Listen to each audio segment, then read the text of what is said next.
America అధ్యక్షుడు ట్రంప్కి bricks దేశాలు గట్టి హెచ్చరికలు జారీ చేశాయి. డాలర్కి ఆల్టర్నేటివ్ కరెన్సీ రాబోతుందని, చేతనైతే ఆపుకోండంటూ వార్నింగ్ ఇచ్చేశాయి. తాను పన్నులు పెంచగానే బ్రిక్స్ కూటమి చెల్లాచెదురు అయింది అని ఎగతాళి చేసిన ట్రంప్కి సరైన సమాధానం బ్రెజిల్ అధ్యక్షుడు ఇచ్చారు. వీలైనంత తొందరగా అమెరికా కరెన్సీ డాలర్కి ప్రత్యామ్నాయంగా ఉమ్మడి కరెన్సీ తీసుకువస్తామన్నారు. దీంతో డాలర్ డామినేటెడ్ వాల్ట్తో పెను మార్పులు రావడం ఖాయమైంది.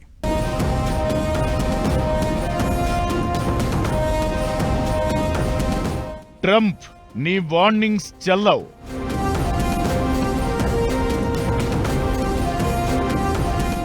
నువ్వు తోపు అయితే ఆపు.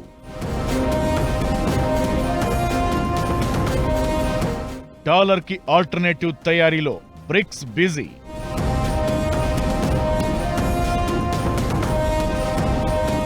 ఉమ్మడి కరెన్సీ కోసం యూరోప్ యూనియన్ కూడా కలుస్తుందా?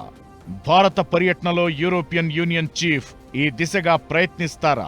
తాజా పరిణామాలు చూస్తుంటే యూరోపియన్ యూనియన్ కూడా బ్రిక్స్ తో చేతులు కలిపే అవకాశాలున్నాయి. దానికి ముందు అమెరికా అధ్యక్షుడు ట్రంప్ బ్రిక్స్ దేశాలను ఎగతాళి చేసినంతసేపు పట్టలేదు బ్రెజిల్ దాన్ని తిప్పికొట్టడానికి.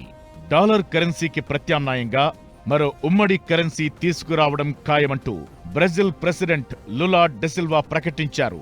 గత వారంలో తాను 100% పన్నేస్తానంటూ వార్నింగ్ ఇవ్వడంతో ఆల్టర్నేటివ్ కరెన్సీ మాట ఎత్తడం లేదంటూ ట్రంప్ ఎగతాళి చేశారు. అసలు బ్రిక్స్ అనే కూటమే చెల్లా చెదురైందంటూ ఎద్దేవా చేశారాయన. అయితే తాజాగా బ్రెజిల్ ప్రెసిడెంట్ చేసిన ప్రకటనతో అదంతా వట్టిదే అని తేలిపోయింది. తొందరలోనే, వీలైనంత తొందరలోనే తాము కామన్ కరెన్సీ తెస్తామని, దాన్ని ట్రంప్ ఆపలేరంటూ లులా డెసిల్వా చెప్పుకొచ్చారు.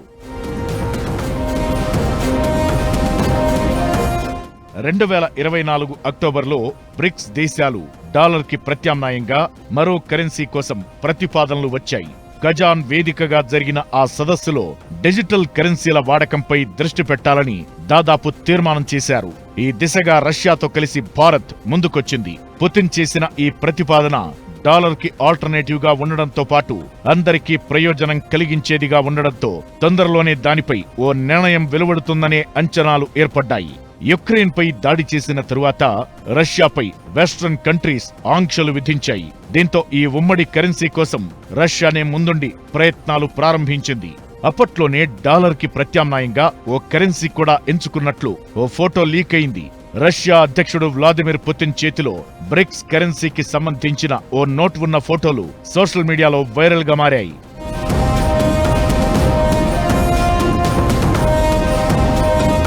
ప్రస్తుతం ప్రపంచ రిజర్వ్ కరెన్సీగా అమెరికన్ డాలర్ చలామణి అవుతోంది. 90% లావాదేవీలు డాలర్లలోనే జరుగుతున్నాయి. దీంతో చాలా దేశాల ఆర్థిక వ్యవస్థలపై డాలర్ తీవ్ర ప్రభావం చూపుతోంది. డాలర్ కాకుండా ఇతర కరెన్సీలో వాణిజ్యం జరిగితే ఆయా దేశాల ఆర్థిక వ్యవస్థలకు చాలా మేర ప్రయోజనం కలుగుతుంది. అందుకే బ్రిక్స్ దేశాలు తమ సొంత కరెన్సీలో వాణిజ్యాన్ని ప్రోత్సహించాలని, దాని ద్వారా డాలర్పై ఆధారపడటాన్ని తగ్గించాలని భావిస్తున్నాయి. అమెరికా మార్కెట్ ఎక్స్చేంజ్ నాస్డాక్ నివేదిక ప్రకారం బ్రిక్స్ దేశాలు డాలర్కు బదులుగా తమ సొంత కరెన్సీకి ప్రాధాన్యం ఇస్తున్నట్టు తెలుస్తోంది. ఈ ప్రక్రియనే డీ-డాలరైజేషన్ గా చెబుతున్నారు. దానిపైనే ట్రంప్ తన అక్కసు వెళ్లగక్కుతూ డాలర్కి బదులుగా ఏ కరెన్సీ తీసుకొచ్చుకున్నా 100% పన్నేస్తామంటూ బెదిరించారు. తాజాగా లులా డిసిల్వా ప్రకటనతో డోంట్ కేర్ ట్రంప్ అన్నట్లయింది. మరోవైపు యూరోప్ కూడా భారత్లో కీలక రంగాల్లో ఫ్రీ ట్రేడ్ అగ్రిమెంట్ కుదుర్చుకుంటోంది. డీ-డాలరైజేషన్ కి యూరోప్ యూనియన్ కూడా తోడైతే బ్రిక్స్ దేశాలకు, ప్రత్యేకించి భారత్ కి భారీగా ప్రయోజనం కలగడం ఖాయం.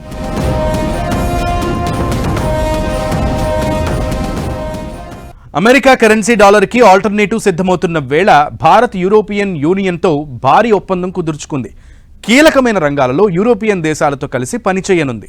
ప్రపంచ దేశాల్లో భారత్ పాత్ర ఎంత ప్రాధాన్యత కలిగి ఉన్నదో ఈ ఫ్రీ ట్రేడ్ అగ్రిమెంట్ ద్వారా మరోసారి తెలియనుండగా మన దేశంలోకి యూరోపియన్ యూనియన్ దేశాల నుంచి భారీగా పెట్టుబడులు రానున్నాయి. అవేంటో ఇప్పుడు చూద్దాం.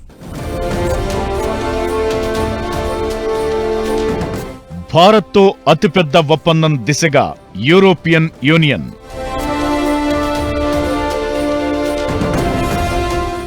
బ్రిక్స్ దేశాల ఉమ్మడి కరెన్సీ గనుక వర్కౌట్ అయితే భారత ఆర్థిక వ్యవస్థకి ప్రయోజనం కలుగుతుంది. దాంతోపాటే యూరోపియన్ యూనియన్ కూడా భారత్తో ఫ్రీ ట్రేడ్ అగ్రిమెంట్ కుదుర్చుకోనుంది. యూరోపియన్ యూనియన్ భద్రత, రక్షణ, వాణిజ్య రంగాల్లో భారత్తో సహకారం పెంచేందుకు ఆసక్తి చూపిస్తోంది. ఈ క్రమంలో EU chief Ursula van der Leyen న్యూఢిల్లీలో ప్రధాని నరేంద్ర మోదీతో భేటీ అయ్యారు. జపాన్, దక్షిణ కొరియాతో ఉన్న మాదిరిగా భద్రతా భాగస్వామ్యం కోసం భారత్తో చర్చలు జరుపుతున్నట్లు EU చీఫ్ ప్రకటించారు. ఈవీ బ్యాటరీలు, క్లీన్ ఎనర్జీ, ఫార్మా, సైబర్ దాడులు, సముద్ర భద్రత, సీమాంతర ఉగ్రవాదం వంటి అంశాల్లో భారతదేశంతో కలిసి పనిచేయాలని యూరోపియన్ యూనియన్ కోరుతోంది. ఈ క్రమంలోనే ప్రాంతీయ భద్రతా సమస్యలను పరిష్కరించేందుకు భారత్ మరియు EU కలిసికట్టుగా పనిచేయబోతున్నాయి. ఇది సాకారమైతే సీమాంతర ఉగ్రవాదంపై భారత పోరాటానికి సరైన భాగస్వామి లభించినట్లే అవుతుంది. తీర ప్రాంతంలో చైనా వేసే ఎత్తులకు భారత్ చెక్ పెట్టగలుగుతుంది. యూరోపియన్ యూనియన్ చీఫ్ తో భేటీ సందర్భంగా ప్రధానమంత్రి ప్రకటనని ఈ కోణంలోనే చూడాల్సి ఉంటుంది. आपसी विश्वास का प्रतीक है. साइबर सिक्योरिटी, मैरीटाइम सुरक्षा और काउंटर टेररिज्म पर हम सहयोग के लिए आगे बढ़ेंगे. इंडो पैसिफिक क्षेत्र में शांति, सुरक्षा, स्थिरता और समृद्धि के महत्व पर दोनों पक्ष एकमत है. इंडो पैसिफिक ओशंस इनिशिएटिव्स, इससे जुड़ने के EU के निर्णय का हम स्वागत करते हैं. ఎలక్ట్రిక్ వాహనాల పాలసీతో ముందుకెళ్తున్న కేంద్రం EU సహకారంతో ఎలక్ట్రిక్ వెహికల్ బ్యాటరీలపై జాయింట్ రీసెర్చ్ జరగనుంది. ఇది ఇప్పటికే ఊపందుకుంటున్న EV రెవల్యూషన్ ని మరింత ముందుకు తీసుకెళ్లనుంది. యూరోపియన్ యూనియన్ తో స్వేచ్ఛా వాణిజ్యం కుదుర్చుకుంటే పట్టణ ప్రాంతాల్లో మౌలిక వసతులు, నీటి నిర్వహణలో పెట్టుబడులు వస్తాయనే అంచనాలు ఉన్నాయి. దాంతోపాటే వ్యవసాయం, ఆటోమొబైల్ ఇండస్ట్రీలోనూ ఐరోపా కంపెనీల ఇన్వెస్ట్మెంట్ వస్తుందని అంచనా ఉంది. యూరోప్ దేశాలకు ఇండియన్ ప్రొఫెషనల్స్ సులభంగా వెళ్లే వీలుంటుంది. దీనికి ప్రతిగా యూరోపియన్ యూనియన్ భారత్లో ఉన్న సుంకాలను తగ్గించాలని కోరుతోంది.